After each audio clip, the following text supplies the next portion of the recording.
Mesiyata Dishmaya, Masechet Zvachim, Daf Kuvav, nous commençons Daf Kuvhe, Amud Bet, 17 lignes avant la fin de la page, Yatsu, Elu, Ve'elu. Donc nous avons vu dans la Mishnah, concernant toutes les bêtes qu'on devait brûler en dehors des trois camps, que lorsque les bêtes vont sortir, à ce moment-là, tous ceux qui s'occupent de faire sortir ces bêtes, qui vont brûler les bêtes, la chair, donc les parim manisrafim, les sérim manisrafim seront impurs. Et nous avons vu dans la Mishnah que si 4 personnes sortaient la bête, les 2 premiers étaient sortis, les autres n'étaient pas encore sortis, ceux qui sont sortis sont impurs, les autres ne sont pas impurs.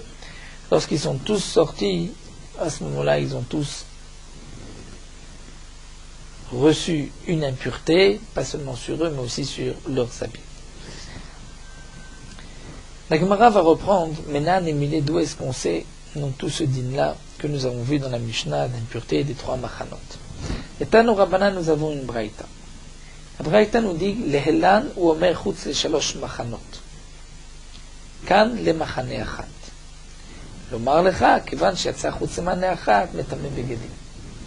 Rashi nous rapporte que nous avons une braïta dans Torah de Kohanim, à propos du par de Yom Kippourim, c'est marqué Vet parachatat, vet tsirachatat. Il faudra les brûler en dehors des 3 camps, en dehors du camp. Et le Tana de Torah de Kohanim pose la question, mais pourtant dans Par Haïda et Kohen Mashiach, la Torah nous dit qu'on doit brûler ces korbanot en dehors des 3 camps, comme nous allons le voir juste après. La Gemara va nous apporter des psukim. Et là, pour le par et le sir de Yom Kippourim, la Torah dit on les brûlera mechutz la machane. Donc mashma mechutz la machane, dès qu'on sort du premier machane qui est le machane Shrina, dès qu'on sort de la Hazara. Quelle différence entre le par et sir de Yom Kippourim et le par Kohen Mashiach, par Elem Davar Shel Tzibur, puisque les 4 sont des korbanot pnimiyim où on fait rentrer le sang à l'intérieur et on apprend l'un de l'autre. Donc normalement, on devrait brûler les korbanot de Yom Kippourim, dont on a aspergé le sang à l'intérieur, aussi chutz les shalosh machanot en dehors des 3 camps. Donc pourquoi la Torah nous dit, dès qu'on sort, on les brûlera en dehors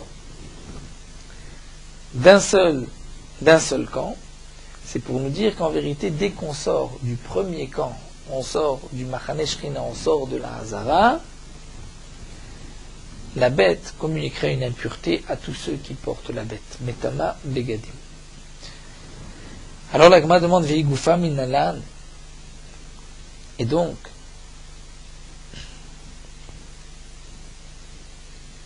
ce din-là, Veigoufa, des par Kohen Mashiach, par Elem Davar Shel Tzibur, c'est en dehors des 3 camps, d'où est-ce qu'on le sait? Puisque tu veux comparer Yom Kippourim et dire ce qui est marqué dans Yom Kippourim, on le sort en dehors du camp et qu'on devient impur. Donc c'est pour nous apprendre qu'un seul camp, il y a déjà une Tumat Begadim. Donc d'où est-ce qu'on sait que pour les autres, c'est 3 camps? Des Tano Rabbanan.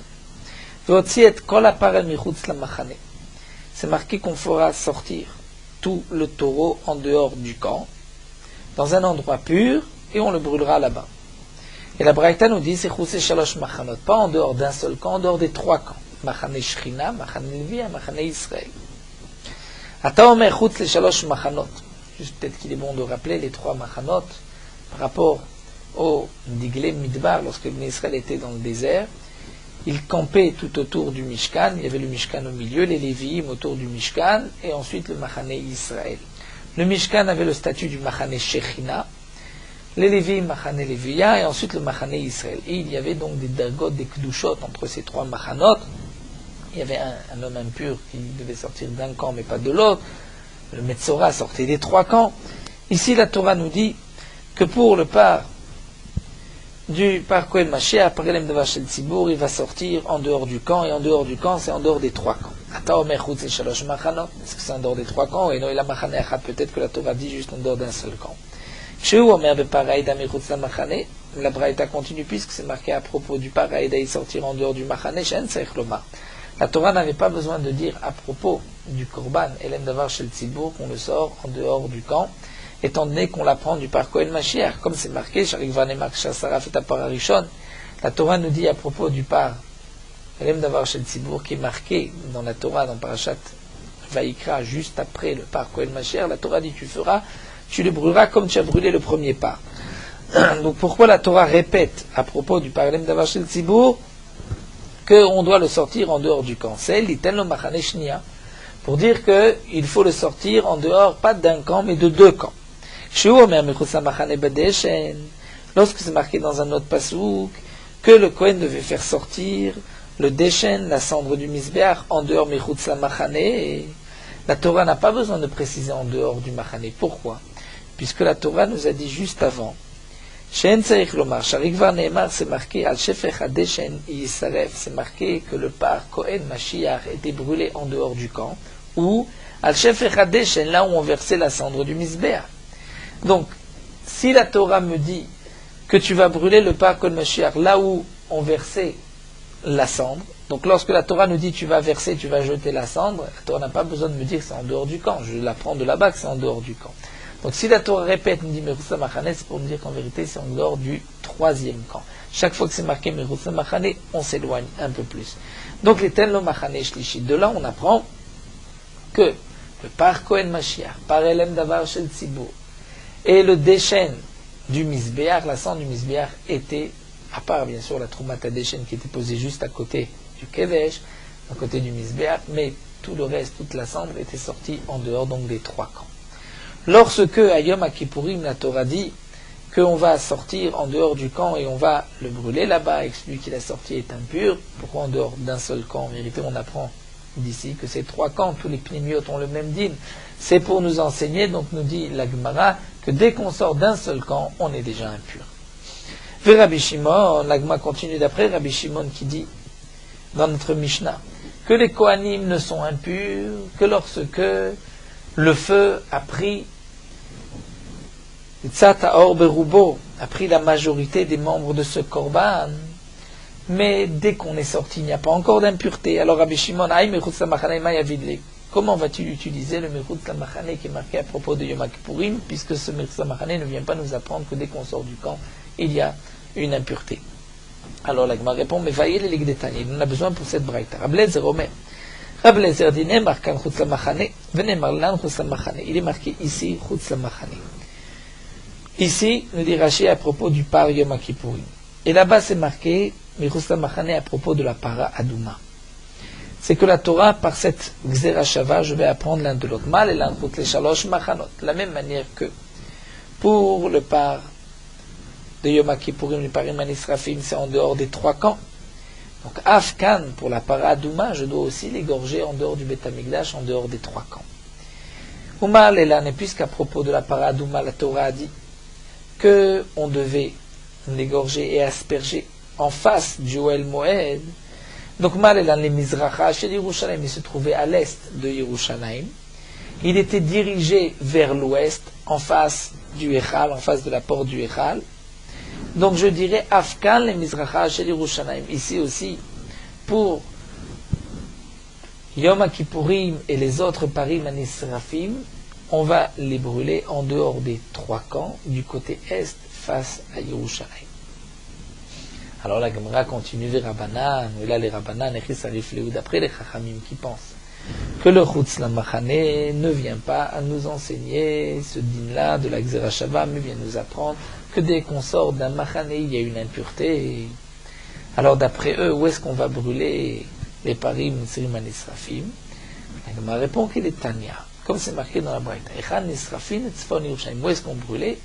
Au nord de Yerushalayim. Chutz et Shlosh Machanot, en dehors des trois camps. Rabbi Yossi Aglili Omer, dans un bet adeshen nisrafim. On les brûlait dans un bet adeshen, c'est-à-dire qu'il fallait d'abord poser de la cendre du misbéach et ensuite les brûler là-bas. Ça, c'est donc la braïta qui nous est rapportée. On voit que d'après les chachamim, donc on brûlait en dehors des trois camps et au nord. Pourquoi au nord? Rashi nous dit, puisque le korban khatat c'est toujours au tsafon, donc même en dehors des trois camps c'est au nord. Si c'est ainsi, donc on a compris comment les Chachamim vont être doresh. Pour les Chachamim, la Torah nous dit à propos du Yom Kippourim en dehors d'un camp pour nous dire dès qu'on sort il y a une impureté. Où est-ce qu'on va brûler les korbanot? Au nord. D'après Rabbi Shimon, comme nous l'avons vu, l'impureté c'est seulement où le feu a pris sur les membres du korban. Et le Chutz Lamachane, on va l'utiliser pour nous apprendre que c'est en dehors des trois camps du côté est de Yerushalayim. Amar Rava poursuit, nous dit Man Tana de Paligaled Rabbi Yossé Aglili, qui est le Tana qui est en marloquet dans la braïta précédente avec Rabbi Yossé Aglili. Rabbi Yossé Aglili dit qu'il faut d'abord mettre du Deshen, du Misbéar, puisque la Torah dit Al-Shem Fecha Deshen, c'est là-bas que tu brûleras là où il y a de la cendre, donc il fallait mettre d'abord de la cendre. Les Chachamim qui ne disent pas la même chose, donc ne sont pas d'accord. Qui sont ces Chachamim? Eh bien, répond Rava, c'est Rabbi Eliezer ben Yaakov. Pourquoi? Des Tanya, nous avons une braïta. C'est marqué Al-Shem Fecha Deshen Yisaref, c'est-à-dire là où on a versé la cendre, on devra brûler. De là, on apprend Shiesham Deshen. Il faut qu'il y ait, avant de brûler, du Deshen de la cendre. Mais Rabbi Eliezer ben Yaakov omer non, Shiem Mekomo Meshupach. Il faut que l'endroit soit un endroit Meshupach, c'est-à-dire penché, que la cendre puisse rouler, puisse tomber. Donc d'après Rabbi Eliezer ben Yaakov, il n'y a pas de din. Il faut qu'il y ait de la cendre auparavant, mais il faut que l'endroit soit un peu penché. Amarle Abaye Dilma Bimkomo Meshupar Pligé. Abaye lui dit Dilma, et on a qu'à dire, Dilma, que toute leur marloquette c'est Bimkomo Meshupar Pligé. C'est-à-dire, c'est vrai que Rabbi Eliezer ben Yaakov nous dit Abaye est d'accord qu'il faut qu'il y ait d'abord de la cendre. Seulement ils ont une autre marloquette. Est-ce qu'il faut que l'endroit soit Meshupar penché ou pas, ou même s'il est plat? Mais ça ne veut pas dire que Rabbi Eliezer ben Yaakov n'est pas d'accord avec Rabbi Yossé Aglili qu'il faut mettre d'abord de la cendre. Donc Rava lui a voulu dire que Rabbi Eliezer ben Yaakov est en marloquette avec Rabbi Yossé Aglili. Abaye a dit tu n'as pas de preuve. Tanou Rabbanan. La Gemara poursuit avec une braïta. Soref metame begadim, celui qui va brûler les korbanot par Iman Israfim ou Siriman Israfim, qu'on doit brûler à l'extérieur des trois camps, sera impur et ses habits aussi seront impurs. Velo amatzit ta'o. C'est celui qui brûle donc, qui va mettre le morceau sur le feu, mais pas celui qui allume le feu. Lui, matzit ta'o, il ne sera pas metam begadim, il ne sera pas impur. Velo amesader et maracha. C'est celui qui arrange aussi la maracha, qui met le bois. Lui non plus, metam begadim, ne sera pas metam begadim. Lo amesader et maracha, metam begadim. Qui sera impur? C'est seulement le soref. Et c'est qui le soref? Vezeu asoref amesaïa beshat srefa. C'est celui qui aide au moment où on brûle. Il n'y a pas seulement celui qui met les morceaux, même celui qui retourne les morceaux, il sera impur. Yachol af mishenasu efer metam begadim. La Braïta continue et demande, est-ce que même une fois que le korban deviendra de la cendre, sera entièrement brûlé, celui qui remue va être aussi impur? Talmud Lomar, la Torah dit otam. C'est-à-dire, dans le pasuk, c'est marqué va soref otam, il se lavera les mains. Otam metame begadim, lorsqu'ils sont otam, lorsque le morceau est encore là. Et lorsque c'est devenu de la cendre, il n'y a plus de touma. Rabbi Shimon Omer, otam metam megadim. Que signifie otam? C'est pour nous dire, lorsque le morceau est encore là, il est metam megadim. Menitach abassa, si le morceau a brûlé, a noirci, en metamim begadim. Il n'y a pas de touma. Maï benayu, quelle est la différence entre l'interprétation de Tanakama ou celle de Rabbi Shimon? Si c'est Mishena, c'est Efer et Nitach Abassar, Amarava, Ikabenanu de Shavir Harucha. La nafkamina, c'est lorsque ça devient un morceau noir, un morceau dur. Ce n'est pas encore du Efer, mais c'est déjà Nitach Abassar. Donc d'après Tanakama, puisque l'impureté, c'est jusqu'au moment où ça devient de la cendre, donc là ce n'est pas encore de la cendre, ça sera, celui qui touche sera impur. D'après Rabbi Shimon, puisque Nitach Abassar, c'est devenu un morceau noir, brûlé, il n'y a plus d'impureté. Adranalach Tvulium, nous avons terminé ce Pérec qui était assez difficile, Tvulium, mais là nous allons poursuivre avec un nouveau Pérec, une nouvelle Sugia, concernant l'interdiction d'égorger des corbanotes en dehors du Beth Amikdash. Le digne de Shrut Echutz, d'égorger un korban en dehors du Beth Amikdash, et aussi de Maale Bachutz, c'est-à-dire de prendre un morceau, de le monter sur un autel et de le brûler en dehors du Beth Amikdash. Donc nous verrons ces dynimes-là, en tous leurs détails, à travers ce Pérec. D'une manière générale, tout ce qui est fait à l'extérieur du Beth Amikdash, on appelle Shrut Echutz, a été égorgé. Mais ce n'est pas que la Shrita que nous allons voir, même la Zrika en dehors du Beth Amikdash, ou la Ala'a, si on a monté les morceaux en dehors du Beth Amikdash sur un Mizbeah, il y a aussi une interdiction de la Torah et un Chiyuv Karet.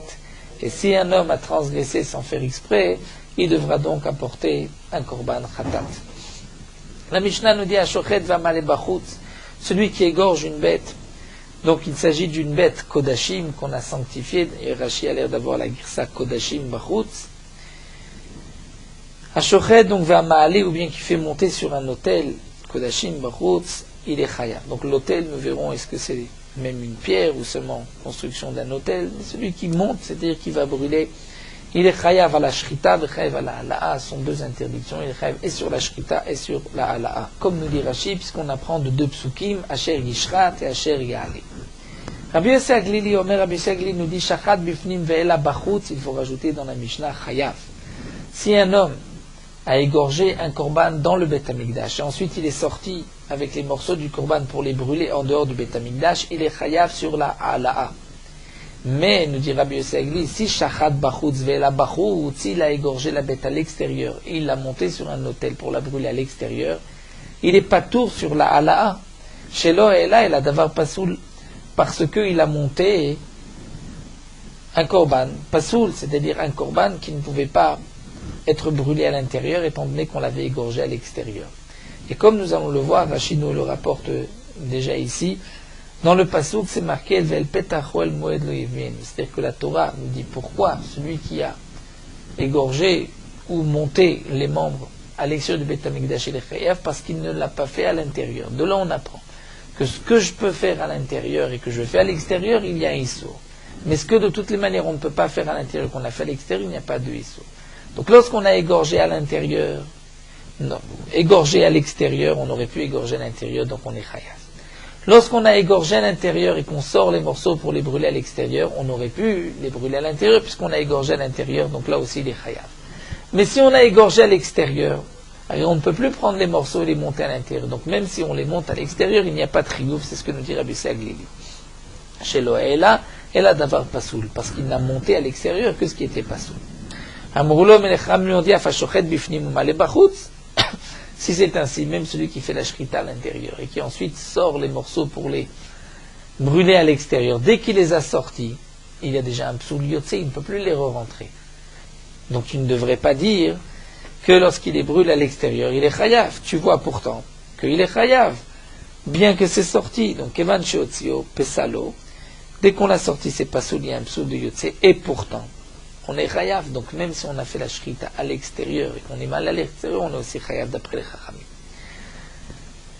Hatameh she'achal ben kodesh, un autre dîme, puisqu'on retrouve la même machloket, un homme impur qui a mangé ben kodesh tameh, ben kodesh taor, il est chayav. La Torah dit que si un homme impur mange un korban, il est chayav karet. Donc peu importe s'il a mangé un korban qui était pur, ou s'il a mangé un korban impur, lui il sera chayav karet puisque lui était impur.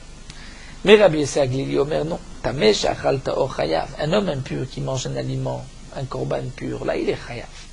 Mais tameh she'achal tameh, il n'est pas tôt. Pourquoi shelo achal el adavar tameh, il n'a mangé que quelque chose de tameh, quelque chose qui ne pouvait pas être mangé par les kohanim.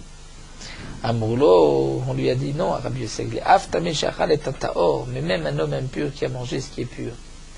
Kevan shenagabot, mais dès qu'il l'a touché, il l'a rendu impur. Donc on dira que malgré tout, puisqu'on voit que le tameh shachal et taor, il est chayav, donc même le tameh qui achal et tameh, il est aussi chayav. Et la Mishnah termine taor shachal tameh patour, un homme pur qui mange un aliment impur, il est patour. Sheno chayav el altumat hagouf, la Torah ne l'a rendu chayav que si lui est impur. Bien sûr, un aliment impur ne peut pas communiquer l'impureté à celui qui mange, puisque l'aliment impur, c'est un morceau de korban qui est devenu rishon, qui a touché une source d'impureté. Le rishon ne peut pas rendre impur un homme minato. La Gemara continue, Bishlama Ela, Ala Ktiv Onesh Viktiv Azara, sur l'interdiction de Ala'a de monter un morceau de korban sur un autel en dehors du Beth Amikdash. La Torah a marqué Mefourash, l'interdiction, et la punition. Nous savons que la Torah doit toujours marquer la Hazara, l'interdiction, avant de punir. Le Onesh, il est marqué d'Irtiv, El Petacho El Moed Lo Eviu. La Torah dit, et si le morceau n'a pas été amené au El Moed, la Kriv Korban, l'Hachem, et qu'il a été fait à l'extérieur, Venichat Aisha'u Mikirev Amo. Il sera retranché, il aura karet. Ça c'est le onesh. Azara.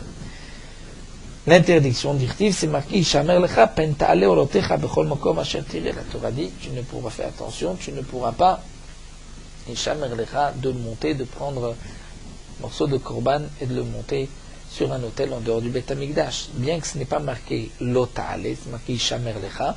Vechiyad amar Rabavin amar Rablaza, comme nous enseignait Rabavin ou Rablaza, comme Shinmar Ishamer pen ve'al eno ela lota'ase. Partout où dans la Torah c'est marqué le terme de Ishamer lecha, ou pen, ou ve'al, c'est un lota'ase. Donc ici c'est marqué Ishamer lecha pen ta'ale, c'est que la Torah nous interdit de monter un morceau d'un korban sur un autel en dehors du Beth Amikdash. Donc pour la hala'a, j'ai la hazara, l'interdiction, et j'ai le onesh. Et la shrita, mais la shrita, demande la Gemara. Bishlama onesh, encore le onesh est marqué dans la Torah d'Irtiv, el petachol moed lo eviu. La Torah dit dans ce passouk, si on n'a pas amené au petachol moed, et ce passouk-là se rapporte et sur la shrita et sur la hala'a, et donc la Torah dit que il y a un chiyuv karet, mais la hazara minalan. D'où est-ce qu'on apprend? D'où est-ce que la Torah, où est-ce que c'est marqué la hazara, l'interdiction de faire une shrita en dehors du Beth Amikdash? Amar Kha, la Gemara va répondre, c'est marqué dans le pasuk Velo Izbechu Od. C'est-à-dire la Torah nous dit les Bnei Israël doivent apporter leurs korbanot à l'intérieur du Beth Amikdash, Velo Izbechu Od, et ils ne vont pas continuer à sacrifier leurs korbanot la séirim, c'est-à-dire aux démons, en dehors du Beth Amikdash, à la Avodazara, la sérim, la Avodazara ou au démon, ça dépend des explications. Donc puisque c'est marqué Velo Izbechu Od, de là on apprend Lo Izbechu, une interdiction de faire une shrita en dehors du Beth Amikdash. Pourtant, demande la Gemara, mais voyez, ça on a besoin de ce passouk, de Rablazad, Amma, Minem, les Over, Bema, les Markolis, Shur Chayav. Rablazad nous dit d'où est-ce qu'on sait que si on égorge une bête à la Avodazara appelée Markolis, ou la Avodazara, comment on servait cette Avodazara là? On devait jeter des pierres. Et là, il va égorger un korban. Donc il ne fait pas la Avoda habituelle, mais malgré tout, il fait une Avoda de Kavod, de faire un korban à la Avodazara. D'où est-ce qu'on sait qu'il est chayav? Dirtiv lo izbechu od et zifrem. La Torah dit que les Bnei Israël ne vont pas pour continuer à faire le izbechu od et zifrem, des korbanot la seirim à la Avodazara. Imeno inyan le kedarka. Si ce passouk, je n'en ai pas besoin pour une avodazara, où l'habitude de cette avodazara, c'est de faire des sacrifices, parce que ça, je l'apprends dans notre passouk d'Irtiv, Echaya Avdu, où la Torah dit, attention, que tu ne recherches pas à faire, à te poser la question, comment les non-juifs font leur avodazara, et que je fasse la même chose. Donc ici, la Torah t'interdit à une avodazara, où l'habitude, c'est de faire des sacrifices, la Torah t'interdit de faire un sacrifice. Donc lorsque la Torah reprend et nous dit, et tu ne feras pas de sacrifice au avodazara la seirim, c'est noïnyan le shloke darka. Donc ce passouk, je vais l'utiliser pour une avodazara où ce n'est pas son habitude de faire des sacrifices, mais par exemple de jeter des pierres comme Marcolis, où là la Torah nous dit que si tu vas égorger un korban pour cette avodazara, il y a aussi un issour. Donc la Gemara pose la question. Comment tu peux utiliser le Velo Izbechu Od et Zifrem la Sérim pour nous dire qu'il y a une interdiction d'égorger un korban en dehors du Beth Amikdash, même si ce n'est pas pour la Avodazara? Pourtant, ce passouk est utilisé pour l'interdiction d'égorger une bête à la Avodazara. Amar Rabba va répondre Keribe Velo Izbechu ve Keribe Velo Od. Et dans la Torah, c'est marqué Velo Izbechu Od et Zifrem. Pourquoi ce terme Od? C'est que si ce n'était que pour l'enseignement de Rabbi Lazar, c'est-à-dire pour la Avodazara, la Torah aurait pu dire Velo Od et Zifrem la Seirim. Pourquoi la Torah marque Velo Yizbechu? C'est pour interdire aussi des Shchut et Chutz. Mais la Gemara poursuit à Katem Veilek Detania, pourtant on a encore besoin de ce passouk pour un autre enseignement. Où c'est marqué At Kanu Medaber Bekodashim Shikdishan Bishat Isur Abamot. Il y a dans le Pérec prochain que nous verrons toute une sougya concernant les Shchut et Chutz, puisqu'il y a eu plusieurs périodes de Eter Abama, C'est-à-dire qu'il y a eu des moments où on pouvait faire des sacrifices sur une bama, sur un autel particulier en dehors du Beth Amikdash. Lorsque les bénis Israël ont érigé le Mishkan, jusqu'au Mishkan, on pouvait faire une bama n'importe où et sacrifier un korban. Lorsque dans le désert, on a construit le Mishkan, pendant les 40 ans du désert, on ne pouvait pas faire d'autres korbanot ailleurs. Lorsque les bénis Israël sont rentrés en Eretz Israël, il y avait pendant 14 ans le Mishkan à Gilgal. Pendant cette période de Gilgal, on pouvait faire des korbanot sur une bama en dehors du Mishkan. Ensuite, les bénis Israël ont dirigé le Mishkan à Shiloh. Et pendant la période de Shiloh, il y avait une interdiction de bamot. Ensuite, lorsque Shiloh a été détruite, le Mishkan s'est trouvé à Nov et Givon. Et pendant cette période de Nov et Givon, on pouvait faire des sacrifices dans les bamot.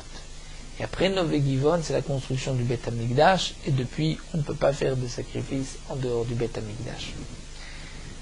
Il y a donc des korbanot qu'on a été magdish, qu'on a sanctifiés, à des moments où on avait le droit de faire un korban en dehors, et il y a des sacrifices qu'on a sanctifiés, qu'on a été magdish, pendant une période où on ne pouvait pas faire de korbanot à l'extérieur.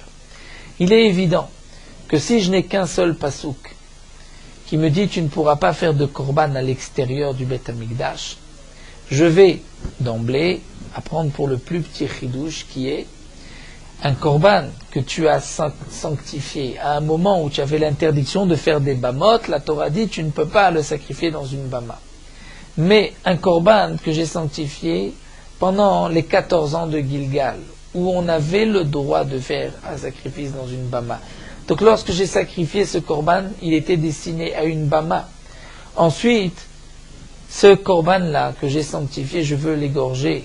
Lorsque Shiloh a été construit où il y avait un Issour Bama, je veux l'égorger à l'extérieur. Ça, c'est un chidouche en plus que même dans ce cas-là, je n'ai pas le droit.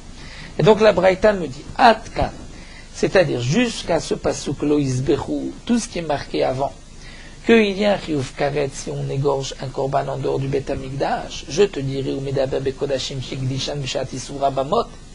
Il s'agit d'un korban qu'on a été magdish pendant la période où tu n'avais pas le droit de faire des korbanot en dehors du Beth Amikdash, on va dire pendant la période de Shiloh, et que Ikrivan Beshat Issour Abamot, et que tu vas aussi, tu veux faire ce sacrifice en dehors du Beth Amikdash à un moment où c'est interdit, alors là la Torah nous dit qu'il y a un chiyuv karet, she'areh, onchan, amour, puisque le onesh est marqué dans la Torah, certainement que le onesh parle dans ce cas-là, puisque la Torah dit vel petach ou el moed. Et la Torah dit, pourquoi il y a un chiyuv? Parce que el petach ou el moed lo eviu, tu aurais dû l'amener dans le oel moed et tu ne l'as pas fait. Donc il s'agit d'un moment où on aurait pu amener ce korban dans le oel moed et azara, l'interdiction, pas le onesh, mais l'interdiction d'irtiv ishamer lecha pentale olotecha, où la Torah t'interdit de prendre un korban et de le monter en dehors du Beth Amikdash. Donc jusque-là, jusqu'à ce pasuk Veloïs Bechuod, je vais dire, il ne s'agit que de sacrifices que j'ai sanctifiés pendant la période où il y avait un Issour Bama. Mikan Vaelar, à partir de ce pasuk, ce qui est marqué, les Man Asher Yaviu, Asher Mzofrim, etc., c'est une autre période. Il s'agit Bizvachim Shigdishan Bishat Eter Abamot, Vikrivan Bishat Issour Abamot. Il s'agit de korbanot qu'on avait sanctifiés à une période où on pouvait faire des bamot. Donc pendant la période de Gilgal, si on avait sanctifié une bête, on aurait pu l'égorger en dehors du Beth Amikdash. Le Mishkan Shiloh a été érigé, maintenant il y a Issour Bamot, je veux l'égorger en dehors du Beth Amikdash. Là j'ai besoin d'un autre pasuk, un chidouche, où la Torah va me dire que tu ne peux pas. Sheneima, les man asher yaviu bnei Israël et zifrem asher em zofrim.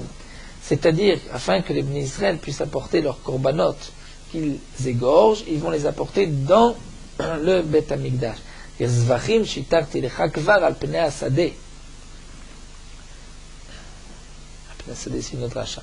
Zvachim shitarti lecha kvar, c'est-à-dire les korbanot que je t'ai déjà permis jusqu'à aujourd'hui, bien dorénavant, je t'interdis de les égorger en dehors du Beth Amikdash. Ensuite, le pasuk continue. Ce qui est marqué al pnei hasadeh dans le pasuk, Asherem Zofrim al Pnei Hasadeh sur les champs, c'est-à-dire Pnei Hasadeh, pas les Shem Shamaim pour Avodah Zara, Lomar Lecha, Hazover Beshat Isura Bamot. De ces trois mots du passouk, j'apprends que celui qui fait un korban au moment où les bamot sont interdits, et il fait un korban en dehors du Beth Amikdash, malé à la vakatouf qui lui écrivent Alpina Sadeh. Le passouk considère comme si il avait égorgé une bête en dehors du Beth Amikdash, c'est-à-dire pas pour les Shem Shemaim, mais pour la Avodazara. On continue la dracha, Ve'evium Lachem. Le passouk dit Ve'evium Lachem, donc ils vont apporter leur korban dans le Beth Amikdash, zo mitzvah taseh. J'ai un commandement positif, apporte ton korban au Beth Amikdash. Le lot taseh, un commandement négatif, minaim, d'où est-ce qu'on sait, c'est-à-dire une bête que j'ai sanctifiée à un moment où j'avais le droit de faire des bamot. Et les bamot sont dorénavant interdits, puisque le Mishkan, par exemple, de Shiloh a été érigé entre-temps. Minaim, que j'ai une interdiction, Talmud Lomar, lo isbechu od. Donc ce pasuk, lo isbechu od, vient dire tu ne pourras plus continuer à l'égorger, à l'extérieur, comme tu pouvais le faire jusqu'à présent. Donc jusqu'à présent tu pouvais, maintenant c'est interdit. On termine la braïta, Yachol Yanush Karet, est-ce qu'il va y avoir un Onesh Karet pour les korbanot, une punition de Karet pour les korbanot que j'ai sanctifié à un moment où on pouvait faire des bamot, mais qu'ensuite il y a eu un Issour, Talmud Lomar, Chukat Olam Tiezot Laem Ledorotam, c'est-à-dire Zot Laem, cette punition de Aseh et Lota Aseh, Ledorotam pour les générations, Laem Velo Acheret Laem, mais pas autre chose, c'est-à-dire il n'y a pas de karet. Zot laem, dans ce cas-là, il n'y a que assez et l'autre assez, mais il n'y a pas de karet. Donc l'interdiction de karet, l'interdiction et la punition de karet, c'est seulement pour une bête que j'ai sanctifiée à un moment où il y avait une interdiction de bamot, et que si maintenant on va l'égorger en dehors du Beth Amikdash pendant cette interdiction de bamot, c'est là où il y a un chiyuv karet et une interdiction de la Torah. Si on a sanctifié une bête pendant la période où on pouvait faire des bamot, pendant la période de Gilgal, ou la période de Nov et Givon, et qu'ensuite le Beth Amikdash a été construit, ou le Mishkan Shiloh a été construit, et qu'on ne peut plus faire de korbanot en dehors du Mishkan Shiloh ou du Beth Amikdash, si malgré tout quelqu'un vient égorger une bête à l'extérieur, il n'est pas chayav karet. Il y a un assez, un lot assez, mais il n'y a pas de chiyuv karet. Donc de cette braïta, nous avons appris que le pasuk Velo isbechu od vient nous dire que même un korban que tu as sanctifié pendant une période permise, si cette période s'est terminée parce qu'on a construit le Mishkan Shiloh ou le Beth Amikdash, tu ne pourras pas l'égorger à l'extérieur. Donc ce Velo isbechu od est déjà utilisé. On était parti du pasuk Velo isbechu od pour une interdiction de shrita en dehors du Beth Amikdash. La Gemara dit mais ce pasuk est utilisé pour nous dire que même une avodazara comme Marcolis, où l'habitude n'est pas d'égorger des korbanot, si tu égorges un korban, à cette avodazara, il y a une interdiction. La Gemara a répondu, on peut apprendre ces deux enseignements du même pasuk, puisque c'est marqué Velo isbechu et od. C'est pas marqué juste Velo od, c'est marqué Velo isbechu. La Gemara dit, mais là on voit qu'il y a un troisième enseignement, que Velo isbechu, c'est pour une période seulement particulière, c'est-à-dire pour la période de, si on a été magdish à un moment où il y avait un éter bama et qu'ensuite on vient égorger la bête une fois qu'il y a un issour bama. Puisque dans les mots, si velo isbechuod, on entend et ils ne continueront pas, ils ne vont pas égorger à l'extérieur. Donc c'est une bête qu'on aurait pu égorger à l'extérieur. Donc la question revient, d'où est-ce que nous savons maintenant, puisqu'on a cet enseignement, d'où est-ce que nous savons qu'il y a une interdiction d'égorger un korban en dehors du Beth Amikdash lorsque ce korban, je l'ai sanctifié à un moment où il y avait un Issour Bamot. Ce n'est pas marqué Mefourage, puisque le Passouk nous parle d'un korban qu'on avait sanctifié pendant les Éthers à Bamot. Ela Amar, alors la Gemara reprend, elle va nous dire Ela Amar, donc une dire ça de Abaye, Ela Amar Abaye, Kalvachomer. En vérité, c'est un Kalvachomer. Oma be makom shelo anash izir, makom shanash enodin shizir. Si déjà, là où la Torah ne donne pas de karet, lorsque on a sanctifié la bête à un moment où il y avait un éter bama, on va l'égorger lorsqu'il y a un issour bama, il y a un issour, mais il n'y a pas de karet. Et pourtant, bien qu'il n'y a pas de karet, la Torah a donné un issour, donc makom shanash, si on a sanctifié une bête à un moment où il y avait un issour bama, et qu'on va l'égorger lorsqu'il y a un issour bama, où là c'est karet, n'est-ce pas, à plus forte raison qu'il y a un une azara, une interdiction. Donc j'apprends de là l'interdiction. Amarle Ravina le Ravashi, Ravina dit à Ravashi, si c'est ainsi, si tu veux apprendre l'interdiction par un kalvachomer, alors tu devrais dire aussi la même chose, Imken lo yomar lav bechelev, à propos de la graisse qui est interdite par la Torah. Et il y a même un chiyuv karet pour celui qui mange de la graisse d'une bête. Eh bien la Torah n'avait pas besoin de marquer un lave l'interdiction. Vetite kalvachomer minevela, et tu aurais pu apprendre l'interdiction par un kalvachomer de la nevela d'une bête qui est morte sans shrita. Tu aurais dit ainsi, si déjà, ma nevela shelo anash izir, la nevela où il n'y a pas de onesh karet, c'est un lave, et pourtant la Torah a interdit de manger de la nevela, alors chelev chez anash, chelev la graisse interdite, puisqu'il y a un chiyuv karet et nodin chez izir, n'est-ce pas plus forte raison qu'il y a un lave de la Torah. Donc la Torah n'avait pas besoin de marquer ce lave, si vraiment on peut apprendre par un kalvachomer. La Gemara continue, il dit à Telekame de Rava, lorsqu'il est venu devant Rava, Marley lui a dit non, mi nevela nameloati, tu ne peux pas apprendre chelev de nevela. Pourquoi? Des kalem mifrach, on pourrait poser la question, ma nevela shkel metama, que la nevela communique une impureté. Elle est impure, elle peut donc rendre impur d'autres aliments, alors que le chelev n'est pas impur. Donc même si la nevela, il y a un lave, c'est peut-être par rapport aussi à son impureté. Chelev où il n'y a pas d'impureté, peut-être qu'il n'y a pas de lave. La Gemara continue, Mishratzim Tmeim, on pourrait peut-être apprendre le chelev des 8 shratzim mentionnés dans la Torah, comme les rissons, la limace, ou le lézard, partie des 8 mentionnés dans la Torah. Et donc on va dire, si déjà les shratzim où il n'y a pas de onesh, de karet, pourtant la Torah a interdit de les consommer, donc elle va remettre pour le chelev. La Gemara dit non, les shratzim tmeim, ces shratzim tmeim qui sont impurs, vont donc communiquer une impureté, b'mashéou, même s'il n'y a qu'un tout petit peu, c'est-à-dire un mashéou, Rashi nous dit, ka'adasha, comme le volume d'une lentille, ce qui n'est pas le cas pour le chelev. Tosfot dans Masechet Chulin soulève que le chelev n'est pas du tout impur. Donc il n'était pas nécessaire de faire la différence si c'est machéou ou kazaït, comme il est mentionné aussi dans Rashi ici.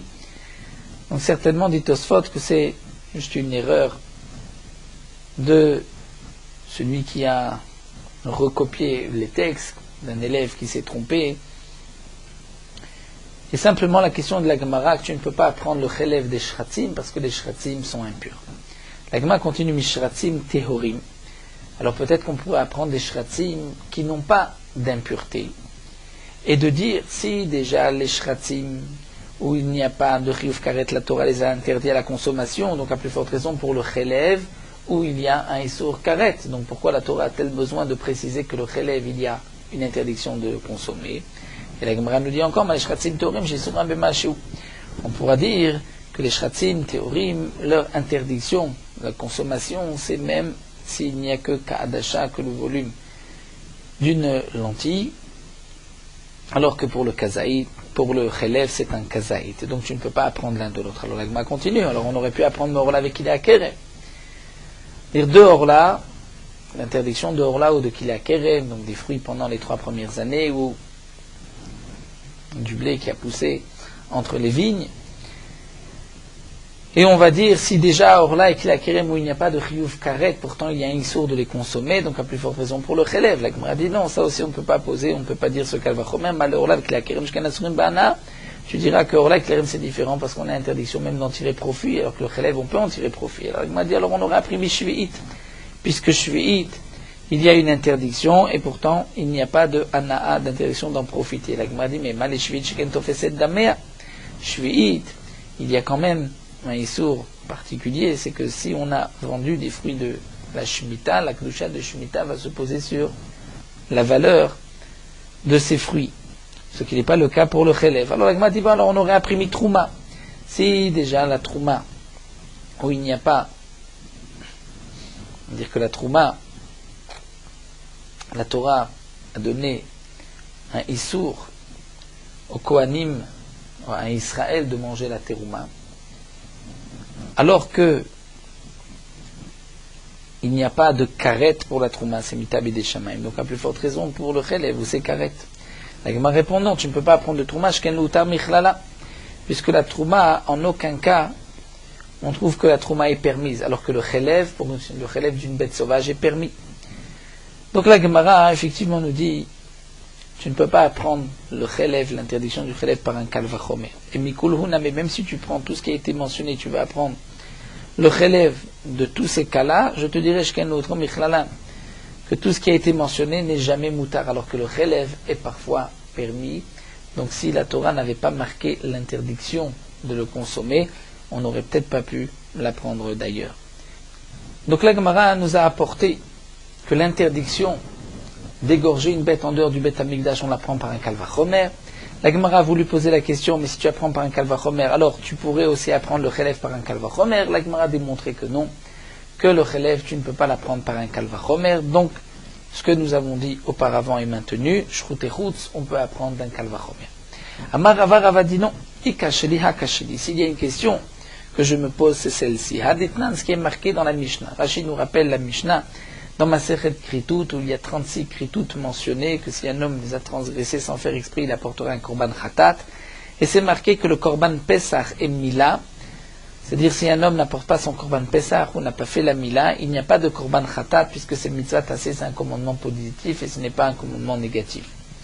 Alors là aussi, Tete Bekal Vachomer, on pourrait peut-être apprendre qu'il y a donc une interdiction comme un lave par un kalvachomer, et donc même on apporterait un korban khatat, on l'apprendrait mimotir. C'est-à-dire, si vraiment on peut apprendre une interdiction d'un kalvachomer, alors on devrait apprendre du digne de notar. Nous avons l'interdiction de laisser un korban après le temps limité par la Torah. Et donc tu vas dire, ma motir shelo anashizir, si un homme laisse un morceau de korban après le lever du matin, korban khatat, korban hacham, il n'y a pas de chiyuv karet, et pourtant hizir, la Torah a interdit l'ototir ou mimenu ad boker. Alors le korban pesach ou mila chez anash, où il y a un chiyuv karet pour celui qui ne fait pas pesach, celui qui ne fait pas la brit mila, enodin, n'est-ce pas qu'on va dire chez hizir, que c'est comme si la Torah avait marqué l'interdiction, et donc il devrait même y avoir un korban khatat. La Gemara répond à Maravashi, Amrita leshmate kamed Rav Kahana. Ravashi dit, j'ai rapporté cet enseignement de Rav Kahana, il m'a dit, mais motir loat, tu ne peux pas apprendre de motir. Pourquoi? Il dit, quand les mefrach, mal les motir, shkenen lo takana. Motir n'a pas de takana. C'est-à-dire que motir, si on a laissé un morceau de korban, il n'y a aucune réparation possible, alors que le korban Pesach, yesh lo takana, une takana, on peut faire le korban Pesach, le deuxième Pesach à Pesach Sheni, donc tu ne peux pas apprendre Pesach de même Mila, on peut faire la Brit Mila, donc tu ne peux pas apprendre de motir. Donc la Gemara maintient la réponse qui a été donnée auparavant, on apprend le din de Shrut et Chutz par un kalvachomer, et donc puisqu'on apprend par un kalvachomer, c'est comme si la Torah l'avait marqué mefourash. Alors la Gemara termine avec juste une question, V'chi mazirin minadin, est-ce que on peut être mazir minadin, c'est-à-dire est-ce qu'on peut apporter une interdiction par un kalvachomer?